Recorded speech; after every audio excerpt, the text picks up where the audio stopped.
So what I've done is I've fitted the modem just beside the Pro Hub, the unit that we have here, and just put a little bit of flexible conduit between the two and run, that's the Ethernet cable and that's the power connecting cable between the two. If you're fitting a DMS, a mains version of the DMS, the configuration is actually for the power is exactly the same, so it'll work for both. So what I've got, that's the terminal block that came in the box. This is going to sit and connect in right up next to that one in there, and we're going to take the power connecting cable. You can double check with the wiring diagram that's in the box, and you can see the red is at the bottom, black's at the top. You don't have to do it like this, you can always take the terminal block out if you want to and screw it in, but just for this purpose, just so we can see which wire goes where, we'll just do it whilst it's in there. So that's done up, so you can see connection there.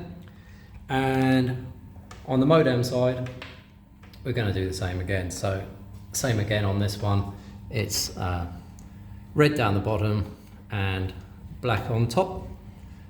So once again, you can take it out of there if you want to, or just do it when it's in place. Slightly smaller screwdriver for this one.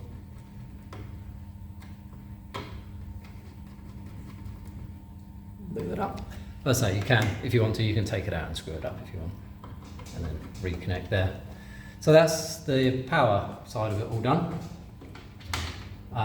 And now we go to make the Ethernet connection. So you have just one port up here, and we're just going to make that connection in the side there. And actually, when you come down and look at the modem side, you can see you've got two ports. The one that we want to connect into, as per the instructions, is the lower of the two. So again, we're going to make that connection inside that. Make that neat, and then that's it. So we're connected together. The next thing to do is to reconnect the power to the Pro Hub or the DMS, and what you'll see is that will then power that side of the system, and also use the power to connect the modem in. So we'll do that now. Made the connection, obviously that's live. You can see the little port lights, they start flashing. Now, the way to check that the Pro Hub or DMS is online and made a good connection with the internet is we can refer to the LEDs that are on the side of the Pro Hub or DMS. The top one says network, and there's a little picture of a cloud there. So what we're looking for is that top LED will become green. Now, if you're fitting the modem for the first time, what could happen is this modem is very clever. It's got very smart SIM card inside that's a multi-network. So what that means is if it tries to get a good connection with, for example, Vodafone, and it's not particularly good, what it will do, it will fail a health check and it will rescan and try and jump onto the network with the strongest 4G connection. If it's doing that, then don't worry about it. It could take up to 10 minutes. So that's just to give you a kind of heads up on that if it doesn't go on straight away.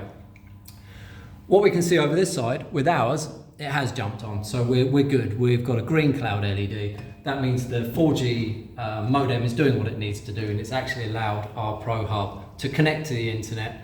So now we can start using the Insight software to actually do the diagnostics, or if it's a DMS, we're now connected online, so all those text messages and emails and everything will be able to be sent out, and it can be set up correctly.